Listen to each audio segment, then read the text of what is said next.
Good afternoon, everybody. I'm Cristina Aldrete, and I am the CEO and President of the North San Antonio Chamber of Commerce. Welcome to our webinar featuring EESI, who will be presenting some HR solutions for small and mid-sized businesses during our COVID crisis today, or actually now that we've been going through all of this. So let me go through a couple of housekeeping things first. Please make sure you all are muted so that no background noise affects the seminar. And that we will have you answer or ask questions at the end through the chat room function. And then Cheryl Zang, who will be the speaker, will provide a question and answer link at the end. And your slides will also be emailed to you as well after we're done. So thank you all again for joining the North San Antonio Chamber and EESI for our webinar this afternoon. And let me get you Cheryl's bio just a second. Okay. So Cheryl Zang is a human resources business partner with eEmployer Solutions, Inc. It's located in San Antonio, Texas. She is a graduate of the University of the Incarnate Word and has been an HR manager for 9 years. Her 30 years work experience has been in multiple industries, including banking, nonprofit, and insurance. She spends her free time at the lake, sewing, or enjoying time with her husband, rescue dog, and 7 grown sons. So Cheryl, you're having a great time during our stay at home with COVID. But anyway, so Cheryl will share her extreme knowledge with us this afternoon, and we felt at the North Chamber that it was important that although we have been a resource for our members and for the business community in providing resources for where to go for loans, where to go for SBA information, and all of that, there was really nobody doing the HR perspective of things and how to get through this from an HR perspective during the COVID emergency. So with that, I will introduce you to Cheryl Zang. Thank you, Cheryl. Thank you so much, Cristina, and thank you for this opportunity. I love your initiative and your notices that you've been sending out. They've been very helpful to all of us. So thank you also for that. You're very welcome. Okay, as we get started and jump into this, there's one thing I want to say first. And that is, while I understand and we all are very hyper aware of the impact this is having on our economy and our businesses, and we're with you, we're here to support you in that, I also want to take a quick moment before we jump in to express my concern, and our thoughts are with you if any of you are having any personal impact because of this COVID-19. It can be a very debilitating and deadly disease, and you are in our thoughts and our prayers. So with that, we're going to go into a lot of detail. I'm going to try to give you some strategic things to think about, but also some tactical things. And if I throw in a little levity, please know it is not because the seriousness of this is lost on me. We just all need to maybe smile once in a while, but we do take this seriously and are here to help. So let's start with our overview. First, this started all about, well, cropping up around March, where the CDC first started putting out guidance on how to handle your workforce, and things such as additional hygiene and safety in the workplace, washing your hands more often, separating, the social distancing, the 6 feet apart. So that first came out. And then as we were hearing more and more, folks kind of got to where there were people who maybe needed to start leaving the workplace. We weren't sure who should stay and who shouldn't. And we were all just kind of in limbo at that point, relying on the CDC and OSHA basically to say what's a safe workplace and how do we address this from an employer standpoint. So that's where we started. And then the federal government jumped in and they signed into law on March 18th, the Families First Coronavirus Response Act.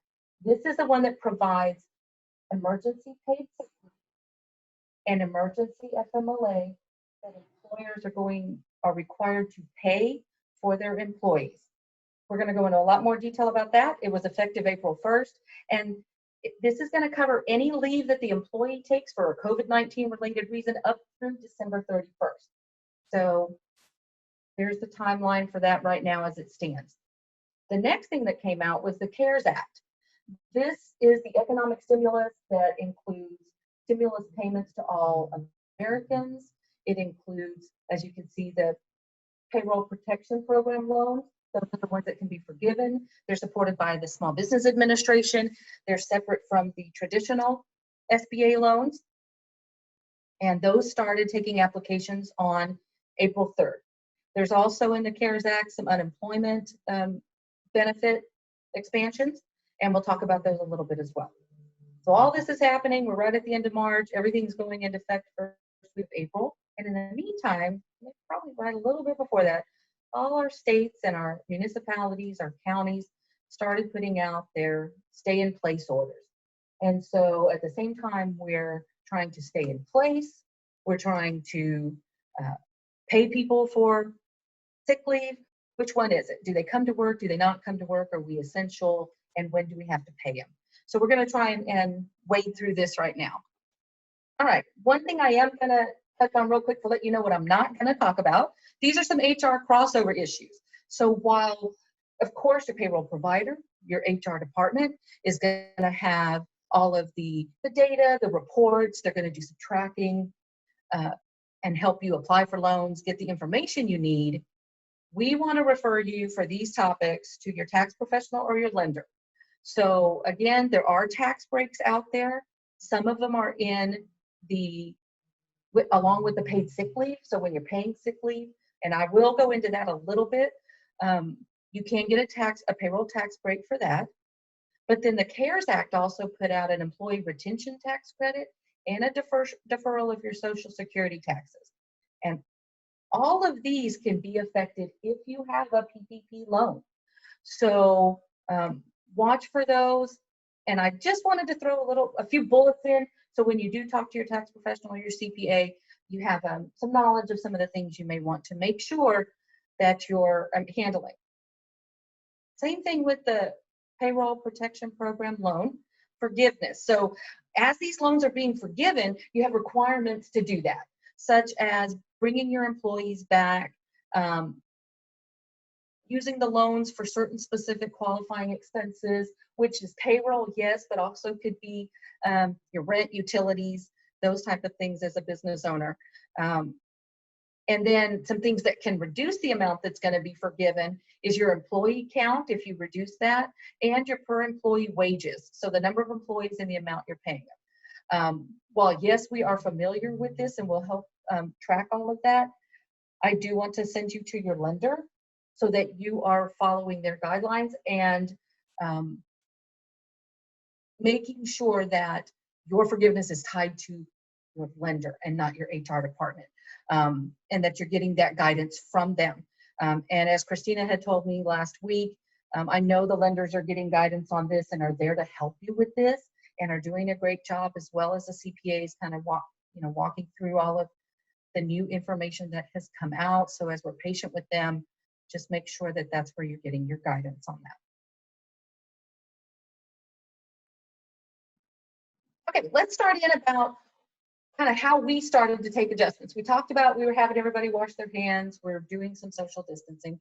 One of the things that first came up was we're going to send some people home. If they can work, they've got laptops, depending on what they can do, they're going to start working from home. So I know we started that early on with a lot of you guys that could do it.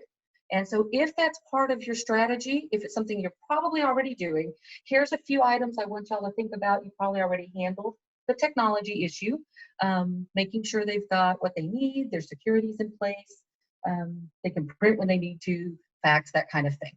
You also want to manage their performance. I know that's a huge concern. There are programs out there, and I'm not going to list any because I'm not really familiar with them or can sponsor one of them, so to speak, but just know that there are online programs that you can monitor employees' performance and work with your IT folks or to get that in place. Another issue when it comes to performance, what we want to make sure we're doing is engaging our employees. So, and that's also a good way to make sure they're still kind of keeping up with what they need to do. So do extra things, have extra, I mean, even like coffee in the morning or an extra meeting, do some video chatting, or even just give them a call, see how they're doing. So all of those things can keep that connection and keep them focused on what they're doing for you during the day. Safety, as we know, if you move to home to work, if you're working remotely in your home, that is considered your place of work for your workers' comp. So there are going to be safety issues.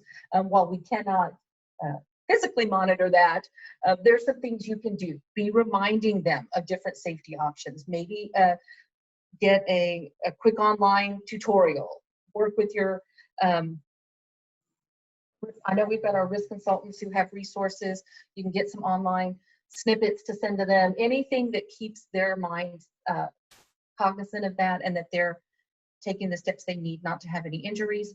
Of course, that's also when we talk about technology, safeguarding all of your equipment. They're locking things out. They've got files and papers that are confidential, handled in a confidential way. And then you can always handle all this too with the remote worker agreement. There's samples out there, and I can send y'all one.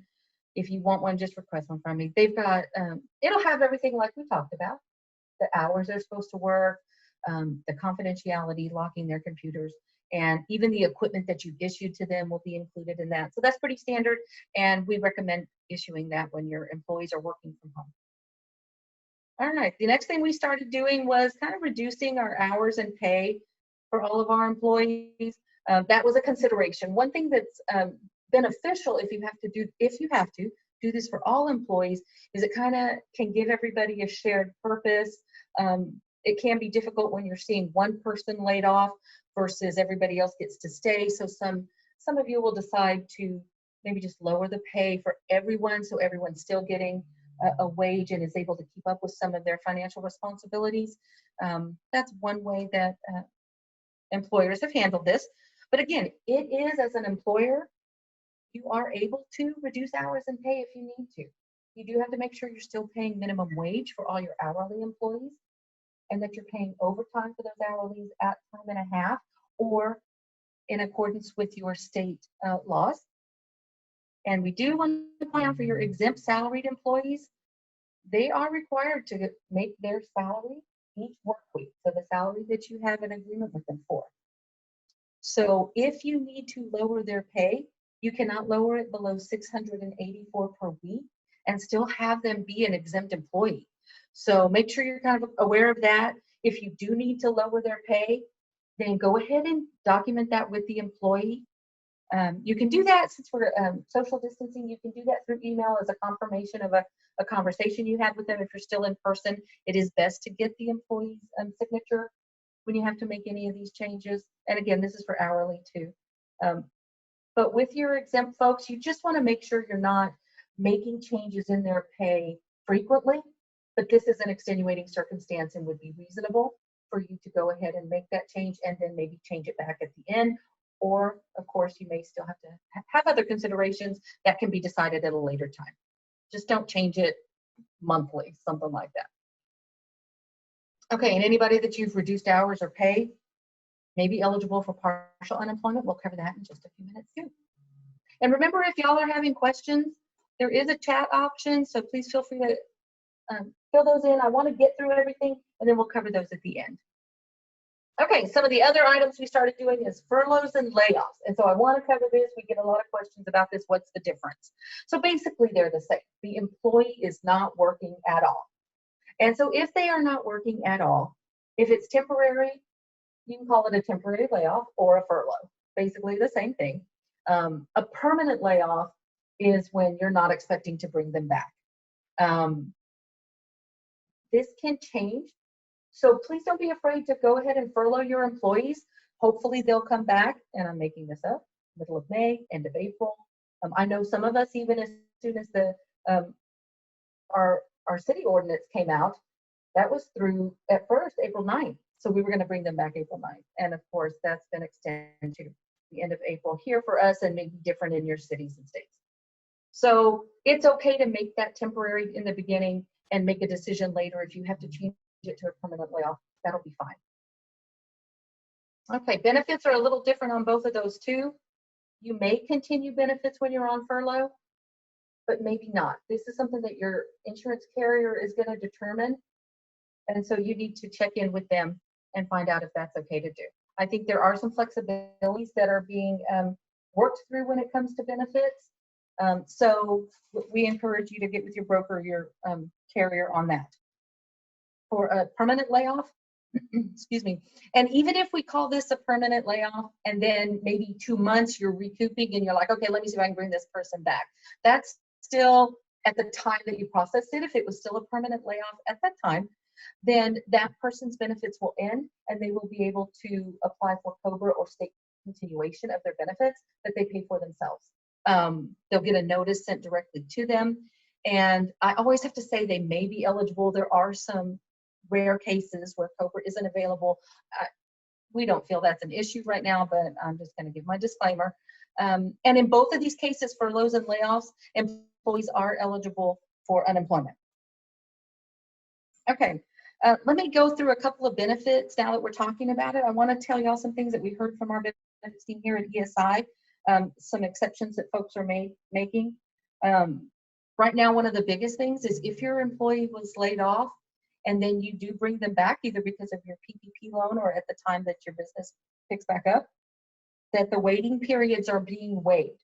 So they won't have to be treated like a brand new employee, which normally they would, and have to wait that 30 or 60 days, for example. Those are being waived and your employee will be able to get right back onto their benefits. So that's a big plus. They're also promoting the telemedicine, any telehealth options. Please make sure if you have this, your employees are aware of it. You can send that out. Even some of our in-person doctors are using Skype for visits. So check in with your healthcare providers. Those options are available. We have also heard that all the carriers are now providing they are paying for the COVID testing and all the COVID treatments. So that's a positive. Make sure your employees know if they do need to be tested, that'll be covered under their insurance. And this is a little bit smaller, but it was interesting to me. About 8 or 9 years ago, all of the flexible spending accounts and the HSAs, health savings accounts, when they were, you used to be able to get your over-the-counter medicines, your aspirins or your ankle brace, and apply those to the proceeds that you're putting in your FSA or your HSA. And then they stopped. 8 or 9 years ago, they said, no more over the counter. Well, they have reinstated that right now. I don't know if it's temporary, maybe permanent, but right now temporarily so that you can. And I think that's a way for them to say you've got some money set aside for medical when your expenses are kind of being limited because you may be out of work or reduced hours. If there's one thing we can do and help out a little bit, go ahead and use that set aside money for some of your over-the-counter items. So share that with your employees. That should be, and that should also be on your HSA or FSA website that they've opened up. So kind of have them confirm that too. So there's some good things our benefits teams are doing, and be sure and check with your benefits folks and your brokers to help your employees out during this time. Okay, then what we started doing was maybe changing around our schedules. We did things from, instead of people coming in store, we're doing delivery and pickup. If we were a restaurant, we had to close our dining room and again, just do delivery and pickup. And we've even already talked about doctors who are not seeing patients in person. So we've had some work site adjustments. Maybe it's scheduling, maybe it's the type of duties you're doing that maybe you weren't doing in the past. And so we've had to reassign our staff. Again, our suggestion for that is document that with your staff. And really, you only have to do that when it's a significant change. If they were working on the computer doing this task and now they're going to work on the computer and do a different task, that's very similar. But if they were not a receptionist, but a host in a restaurant, and now they're going to be a driver, that's a significant change. You need to make sure you document that change with the employee and give them all the training they need. So kind of something to think about there. And I know we're doing a good job of that, but just a friendly reminder. And finally, one of the things we've done is had to close down our operations. Some of this was because of lack of business, and some of it was because of the stay-in-place orders or the non-essential business orders. And we'll go into that a little bit more at a later time. When you do that, it is a good idea to give your employee a letter, a notice, we're closing, we think we're going to open on this day, And some of the items we've maybe said, your benefits will or may not continue. Look for your COBRA letter. Those type of things. You can still use your insurance up through this date. And just let your employees, give them as much information as you can, and let them know that when you close, they are eligible for unemployment. They should go right down and apply. Okay, so these were some of the things we were managing back and forth and trying to figure out how to handle, and that's when they rolled out the emergency paid sick leave and the emergency FMLA. And so again, as y'all know, we were mandated to pay these. So I'm going to get into the details a little bit so that we can decide as a business how we're going to handle this the best for us and for our employees. Because there are other options. There's options like unemployment, those type of things. Okay, so first, this covers anybody, any employer with under 500 employees. This is 500 employees at the time the leave is taken.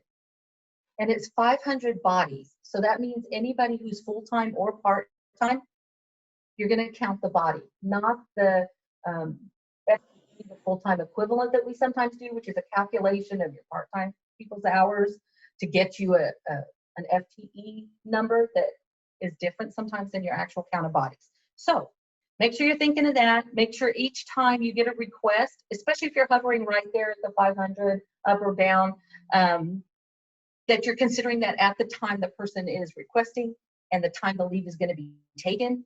If you do have to lay off some people, you may go under 500. So that could mean somebody a week ago was eligible, and now this person who's now going to need it is not eligible.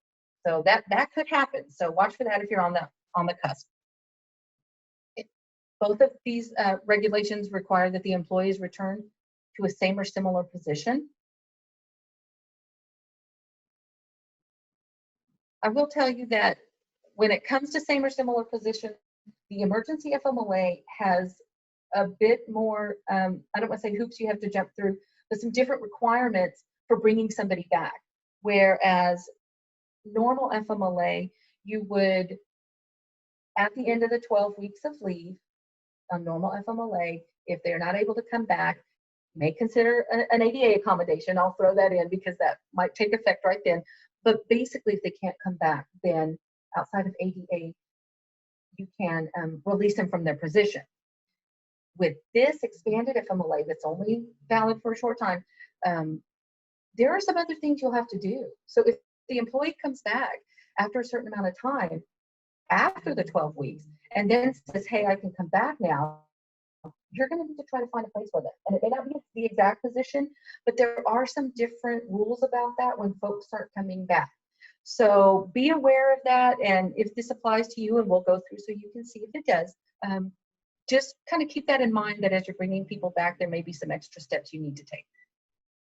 Okay, our first responders and employees of healthcare providers are excluded from all the leave under both of these, the EPSL and the EFMLA. And what's good to know, first responders are everything from your military, well, of course, your fire and police, but it is military, it's dispatchers, it's maintenance for those companies. So there are quite a few different variations of first responders. If you're not sure if you're covered under that, the Department of Labor has a list, and your HR team can help you with that. For employees of healthcare providers, kind of the same thing. They have identified that it is employees of healthcare providers. So everybody from not just the doctors, nurses, the MAs, it's also the front desk, it's also the maintenance staff, and it's also anybody who contracts with the healthcare provider. So for example, if you are, if you provide medical equipment for a hospital, your company does, then you are essential to that hospital running. And so then you would be considered as a contractor of a healthcare provider to be exempted from this law. And I'm pointing these two out because there is another exemption we're going to talk about, but the first responders in healthcare is exempt from every part of it. So if you're not sure, make sure you check with your HR professional or your employment law attorney. And there was a posting notice. I think most of us have seen this. I'm going to send out with the slides the poster because thankfully it is a regular printer size instead of a dimension that was determined by somebody else that you have to purchase somewhere. So I'll send that out. You can print it out and put it up with your other labor law posters. but make sure that is posted. And that needs to be posted even if you are exempt from this. So everyone get that out there. Okay, let's go in a little deeper on just the paid sick leave. I'm going to call this EPSL. It provides 80 hours of paid sick leave for your employees. There are different reasons, the 6 different reasons I'm going to show you on the next slide, that an employee can qualify for this paid sick leave. If they qualify, half of the provisions or the reasons will be 100% pay and half will be 2/3 pay. What's important to know about that is this is based on the employee's regular rate of pay. And regular rate of pay doesn't just mean the $15 an hour that is plugged into the system. Regular rate of pay includes commissions, it includes bonuses, it may include some piecework. And so if you have some alternative pay types going into an employee's pay, then there is a calculation on the Texas Workforce Commission website to figure out the regular rate of pay. So don't let the term sound regular. Make sure if you've got some other pay types that you're calculating what the regular pay rate is, and we can help you, your HR folks can help you with that, and your payroll too. So for the 2/3 pay, that is going to be 2/3 of the regular rate. This is also, and again, I'll show you that in a second. The employees that are covered are employees who have worked for 30 calendar days. So in general, whether they're full-time or part-time, they've worked 30 calendar days. If, let's say, I mean, that's pretty easy to figure, but let's say that an employee started maybe, I don't know, a week before the law came into effect, and then they were furloughed. And then they're gonna, maybe y'all are able to start reopening, you get your PPP loan, and you're bringing people back, and you bring this person back. Then you start their 30 days again, okay? But this also covers anybody who's on leave, anybody who is out for any reason, that time counts towards their 30 days. So consider that if you've got some people who maybe started fairly recently, that's the only time you'll need to look at that. Otherwise, everyone's going to be covered. And interestingly, this is in addition to your existing. I know the city ordinances that came out, you could use your existing paid time off, vacation, sick leave, personal, whatever you call it, to apply towards that paid sick leave. This is not the case with this law. If you have a policy and that employee has accrued paid time off or vacation, then you have to pay them 80 hours in addition to that. Of course, if they qualify for a reason to be out. In addition to that, you cannot require them to use their paid time off or their sick leave before using the EPSL if it is a reason related to COVID. Okay. Here are the reasons. All right, these are numbered on purpose. Sometimes I'm going to refer to them with a number so you can see 1, 2, 3 on one side. On the left, those are paid at the regular rate of pay, which is 100%. And then you do see the maximums, and the maximum of 511 per day, and a total over the 80 hours of 5,110. And the reason I want to point this out real quick first is because this is something that some payroll systems have incorporated in. So you could put the regular pay and it will calculate the maximums and cut them off after that. But some may not. So just make sure you're checking in with your payroll or provider, and that's, you know how that's being handled. So you know whether you need to do the calculations yourself or if your system will be tracking it. You can see on the right-hand side, I'm going to go over the reasons that are at 2/3 of their regular rate of pay, and you see the maximum is 200 and the total 2,000. So one of the things you're going to do to keep track of this is make sure that you are using separate pay codes. There should be a pay code for 100% emergency leave, paid leave, and separate for 2/3. And these should also be separate from your regular PTO, sick leave. Separate it out. There's going to be a good reason you're going to need to get the tax credit later. And so you need to start tracking this separately right now. All right. So the qualifications are: an employee must be unable to work or telework due to one of the following reasons. The first one is They are under a federal or state quarantine to isolate related to COVID-19. The second one is they've been advised by a healthcare provider to self-quarantine, and that could be due to concerns related to COVID. And then the third one is they're experiencing symptoms and they're seeking a medical diagnosis. So this is all about the individual, okay? And they're going to get 100% pay. On the others, 4 through 6, number 4 is an employee who is caring for somebody else who's under a federal state quarantine because of COVID-19 or who has been advised by a healthcare provider. Number 5 is an employee caring for his or her child whose school or place of care is closed and the child care provider is unavailable. And this is, of course, due to COVID-19. So some interesting things about this one is, one question came up is, if my school is closed, but my kids are still getting online work, is that still considered closed? And it is. It is still considered closed. Because that child is not in a care facility where their caregiver can go out and work, someone has to now give oversight for that child. If the person is 14 years or over, you'll see in the documentation section, your employee may have to give additional documentation as to why that person can't care for themselves if they're over 14. But this also includes, and it's good to know, the child care provider can be your facility, a daycare, it could be an after-school program, and it could be family or friends who normally care for your children. So that is okay, that is considered a provider, and because everybody's needing to social distance, that person may not be available.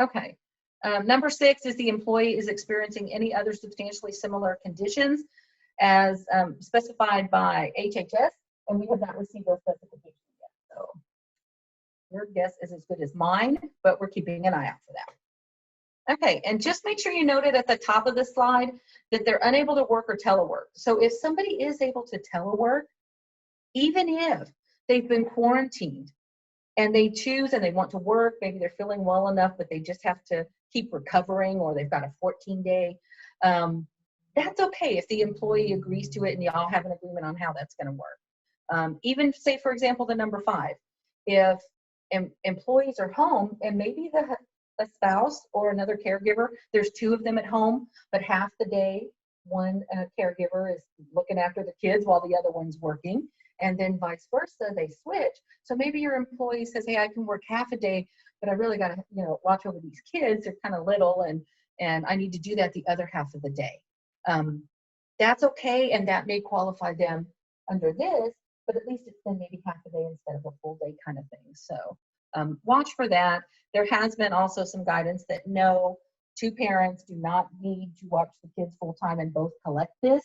So I'll throw that out there. How far you question your employees, you can gently do that as far as 2 caregivers, but basically you don't want to go too far into questioning their reasons. But no, they do not need 2 parents to watch over the kids. They can swap times.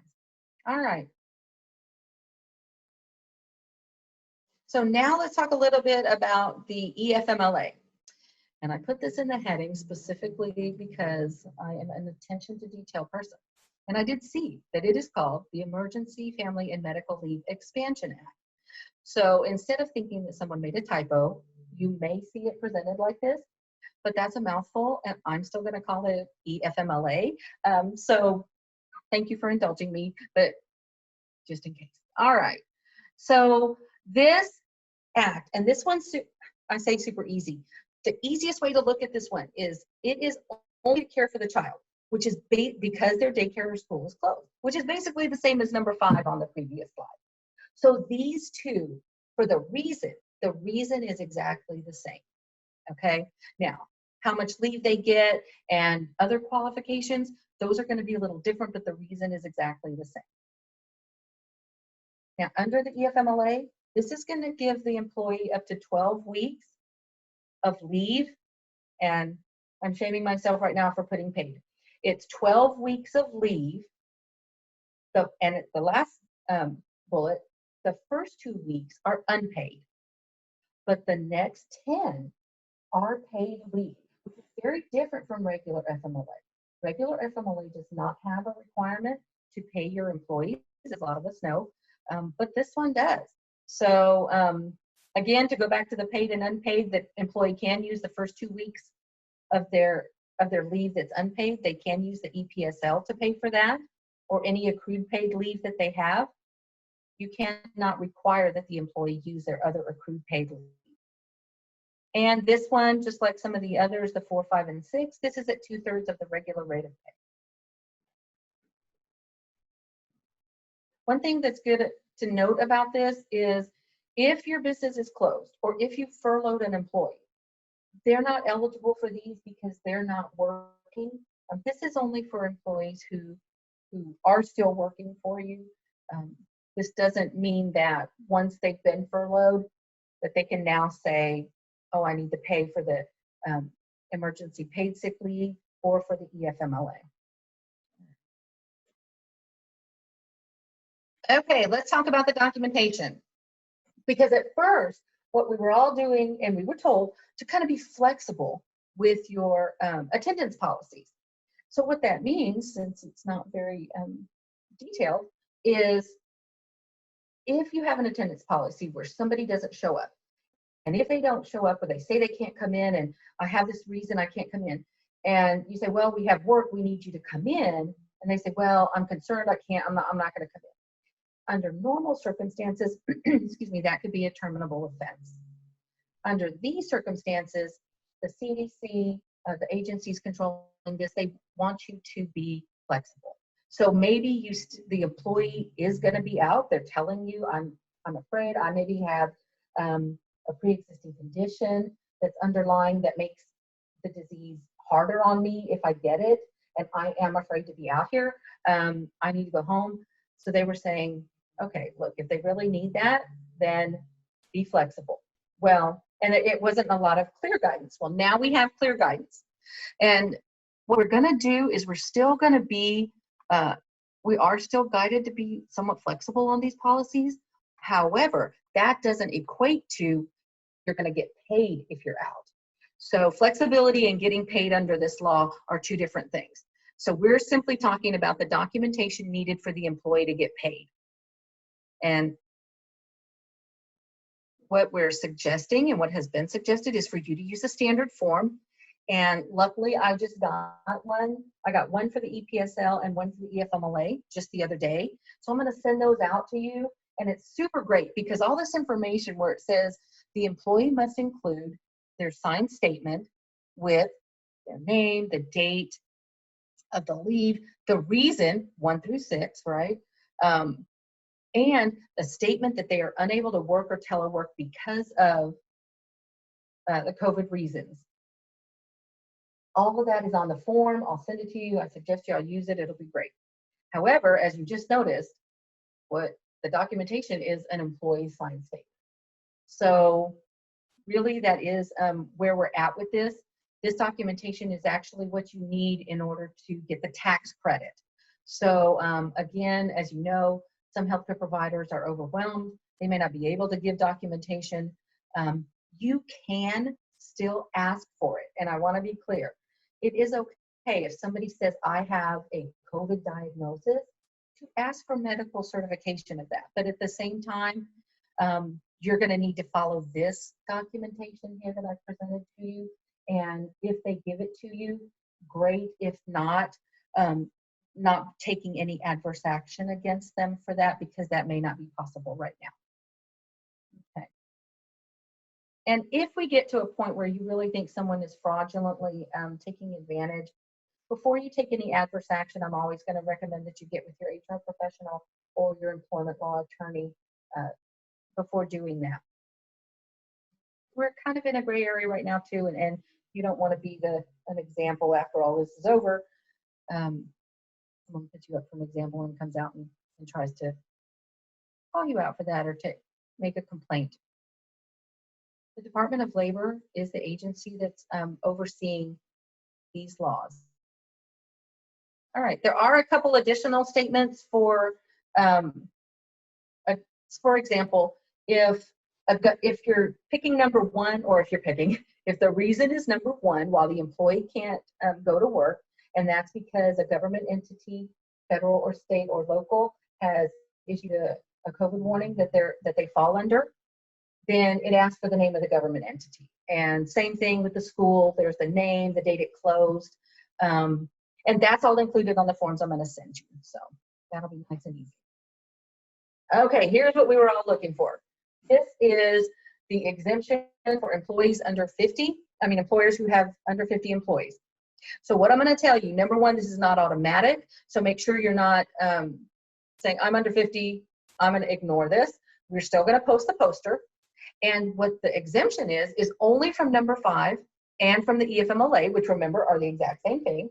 When the school or childcare is closed or unavailable, those are the only exemptions.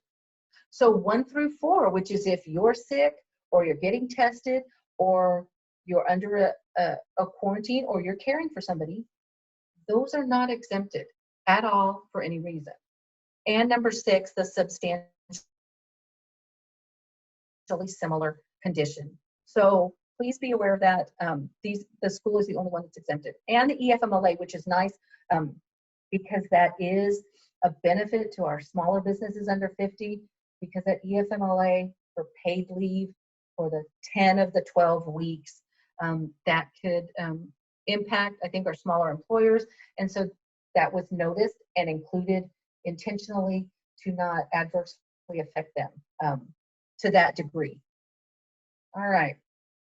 The second part of the exemption, so when I'm finished, is when doing so, when allowing somebody to leave or giving somebody the paid leave would jeopardize the viability of the small business as a going concern. And here's how we've asked or required that you document that. An authorized officer of the business must determine one of the following. So this is one of them, not all 3 of them. And basically what they say, number 1 is the paying out the sick leave the expenses would be higher than your revenues. The second one is that the employee themselves have such specialized skills or knowledge of the business or responsibilities that by them being out would financially or operationally impact the business to a substantial degree.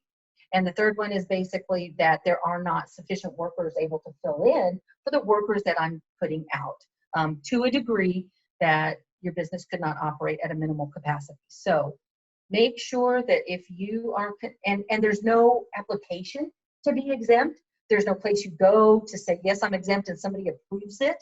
This is just something that you're going to have to prove later if anybody questions the fact that you were exempt and did not allow EPSL and EFMLA for your employees. So make sure you follow these steps. Document this, have an authorized officer, and keep your documentation of this at a later time. Okay, the tax credits. So the paid sick leave and the EFMLA do offer tax credits. The tax credit is for the amount of the wages you actually paid, and then you get to take that amount of the wages against your payroll taxes.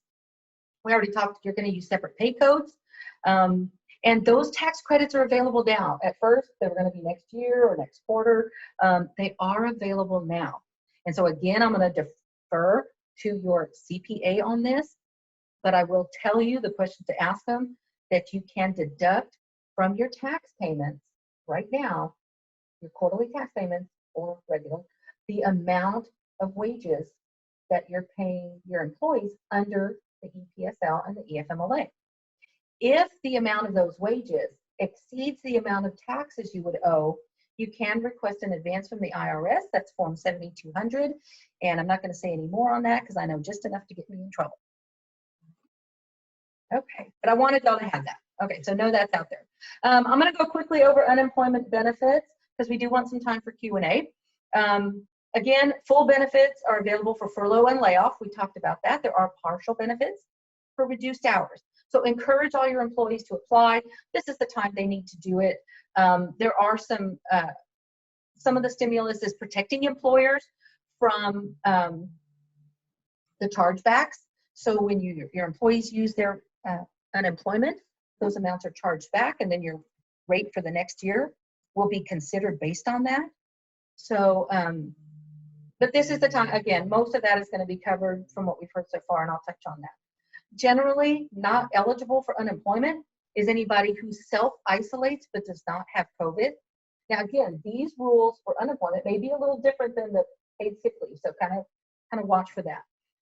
If they self-isolate without your employer's permission, if you're still open and you have work for them, but they choose to stay home, they probably won't qualify. If you furlough them and then you're calling people back and they don't come back, that's without your permission. So if they take time off to care for a sick family member who's an adult, the unemployment laws seem to say that's okay if it's for a child, but not for an adult. And I should have mentioned this back on the paid sick leave. The daycare and when your care provider is not available, that is for children. It's for your son or daughter. That includes adopted or step kids. If you're, how do they say, loco in parentis, you're serving as someone's parent. But it also is for adult children who have a disability that is affecting that they're not able to care for themselves. And so if they're over 18 and have that situation, then they could still be covered under the number 5 under the paid sick leave. But here for unemployment, if they're an adult, maybe not. But I try to stay out of the Unemployment Commission's way. They've got tons of formulas and qualifications. So I always just encourage my employees to apply.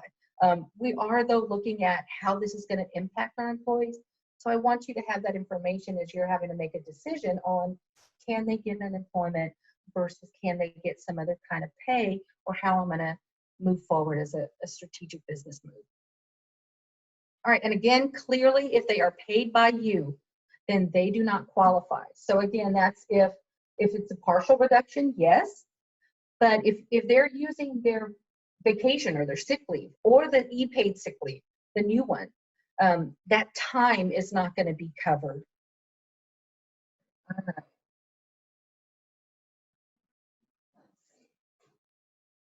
Here are the extra unemployment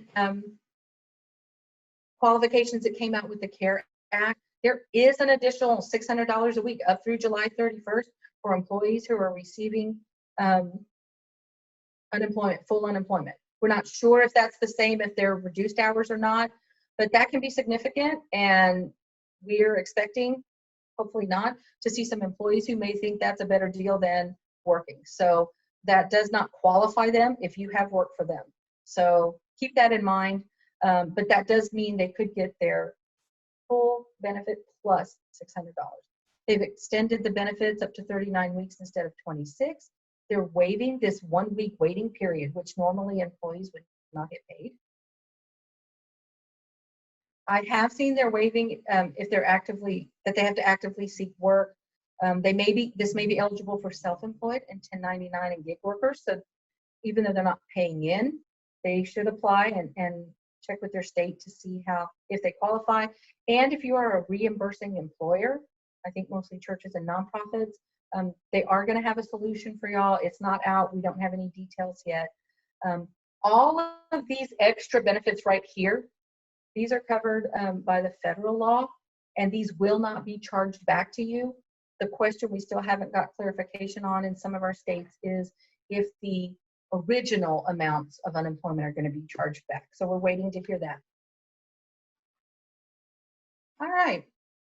Your stay-home, work-safe orders. Basically, what most of us are having to do is determine if we're allowed to stay open, full or partial services sometimes, and your city is going to put lots of detail on who qualifies, your county. They'll let you know, follow their websites, and you as an employer then have to determine if you are essential or not. If you are allowed to stay open, generally the orders will allow employees to leave home and go to work. So even though employees say stay home employees, if you are deemed essential, then those employees need to come. Okay, if you want to, depending on how you're still able to run your business, we have come into situations where we're having to decide, can I still be flexible with my employment policies? Or, I mean, we're kind of far into this, and some of our employees are scared, frustrated. I know you guys are too. We all are. And they're not so happy to just come in and pitch in sometimes. And that may turn to where too many of your employees are, needing this flexibility we're talking about, but you still have to run your business because it's been essential. And what do you do then? And so those aren't easy questions, and there is no word-for-word guidance I can give you on that. What I will say is work with your HR professionals and your employment attorneys if you feel you need to take the step to where that employee has to be terminated or furloughed or terminated. Those are challenging decisions. It can be done. I absolutely do not recommend you make that decision on your own, and work with someone to do that, okay? But again, if they're considered essential, you're essential, they need to come, that is an option. I have a one-on-one conversation about that. All right. There is some EEOC guidance, and so the Equal Employment Commission is saying, hey, still be careful, don't discriminate against anybody who might have a disability. The ADA for the Americans with Disabilities Act. So a couple points on that real quick. Employees who have been designated at higher risk are over 65 and pregnant. That does not mean you can withdraw or postpone a job offer because of that reason. What you can do is still work with that person. Maybe they can telework. Maybe there's a split shift. They can work in different areas. Or if the candidate chooses to postpone or would be okay with that, that's fine. You cannot blanket stop hiring or require across the board for that type of reason. And there are reasonable accommodations for employees with disabilities. And again, we talked about, they've already said people who have diabetes, heart disease, asthma, lung issues, those folks could be hit harder by this disease. So if somebody has that, which was not maybe a problem before, or something you had to accommodate, and now you might need to accommodate that because they're simply at higher risk. So take the steps to start the process, work with your HR professional on how you go about the interactive, they call it the interactive process of considering reasonable accommodations that are not a hardship on the business, okay? But don't just ignore or keep the same qualifications for other employees when these folks may be covered under this ADA disability because of their higher risk. And really, your HR folks will help you. You'll get creative. We'll find some ways to separate them or some other accommodations. And then if it is a hardship, well, then that'll come out in the wash, hardship on your business, but make sure you engage in that process. And consider accommodations for mental illness that is brought on or exacerbated by the pandemic. Same thing, this may not be something you had to accommodate before, but that you might need to. Okay. I think I did get us like 30 seconds for some Q&A. I'm happy to stay on for maybe about 5 more minutes. Let's get a few questions in for y'all. If you can accommodate that, we would love to do that for you. So my co-host here, Miranda Wooten, that works at EESI with me, is gonna see if we have some questions. Awesome. Thank you, Cheryl. Yes, a couple questions did come in. The first one, can I bring back a temp layoff and give him temp hours that will still allow him to receive partial unemployment benefits? Absolutely. And just make sure all of these you're doing for a business reason, that you're not picking and choosing which employees you do it for based on something that might be, disclaimers, might be discriminatory. But yes, absolutely. The next question, does the $684 minimum for salary still apply if I temporarily have salaried employees only working 1 or 2 days a week? Yes. So that's why, if that's the case, they're only working 1 or 2 days a week, they're still considered exempt because of the job duties they do. That's when, for this time period, say they're really working a part-time schedule, you just change them to hourly and go ahead. And that just, it's kind of a formality, but at the same time, if you need to pay them less than the $684, change them to hourly non-exempt, which means they would be eligible for overtime, which we know they're probably not going to get right now. But it's just the clean way to document the change, since they will be making less than 684, and then you can change them back later. Perfect. And then does the FMLA apply to companies with less than 49 employees? So the regular FMLA does not. The new emergency EFMLA, the only way to be exempt from that are the steps we talked about. So make sure, you're right, the exemption is if you are under 50, you can be exempt from the EFMLA and the number 5, but you also have to show that it would be, it affects your viability of your business on an ongoing basis. And you do that by having an authorized officer of the business match one of those 3 reasons to prove it is it's impacting your business, and then you can claim the exemption. But just make sure you're taking those extra steps, not just using the count of employees without looking further in the viability and how it's impacting your business and documenting that. And then are the paid sick leave and expanded FMLA requirements retroactive? No, they are not. They are not retroactive before April 1st. So if, let's say somebody was on a 14-day government issued or healthcare issued quarantine, and it started at the end of March and then flowed over into April, they would only be covered under the e-paid sick leave from April 1st till they came back or they no longer qualified for it. Awesome. That's all the questions that I have. There was a couple that came in regarding the PPP loan, so I will follow up with those individuals after. Okay, perfect. Thank you, Miranda. That's all we have. If you have some questions that come up later and you want to send them in to us, there's our link. Write that down. Take a snapshot. And I thank you all so much for your time. Thank you again, Cheryl, for asking the North San Antonio Chamber to be a part of this. And thank you for covering a lot of those questions regarding the FFCRA, the CARES Act, as well as work adjustments. And remember to document, signature, everything that goes along with that to be, to get qualified again for those tax credits. And just as you said, not to be an example after that. Exactly. Thank you, Erica.